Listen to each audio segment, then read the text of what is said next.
मेहनत गरे सुनै फल्छ भन्ने उखान त थियो, सुन्ने थियो। तर कस्तो भइदियो भन्दाखेरि यो मुलालाई कुनै मेहनत गर्नै परेन। हेर्नु त यत्रा मुला खान।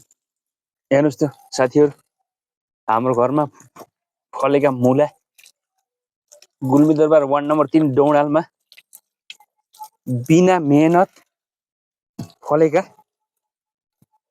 मुला हेर्नुहोस् त कत्रा खान। 50 ग्राम जस्तो मुला छरेको। यति भयो कि त्यसमा मेहनत केही पनि छैन। बस मकै गोडेपछि बारीमा छोड्दिने, त्यतिकै छोडिदिएको मुला हेर्नुहोस् त कति ठुला खान। बिक्री गर्नको लागि बजार सानो छ।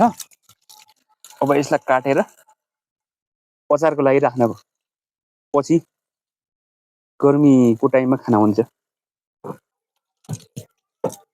गाउँमा फेरि बाँडेर खाने चलन छ।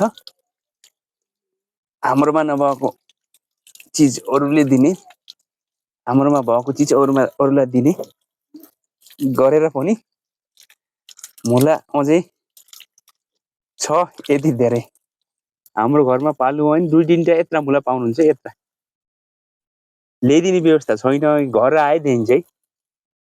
घर आए 1-2टा मुला खाने मन लागेको छ भने आउनुहोस् है हाम्रो घरै,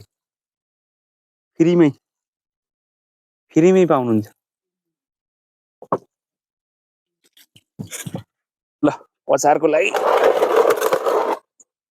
एक पराठ मुला गोडेर पखाली वरी भ्याइयो। अब अचार राख्ने हो। यसलाई चाना काटेर अचार राख्ने, त्यसपछि मजाले खानुपर्छ।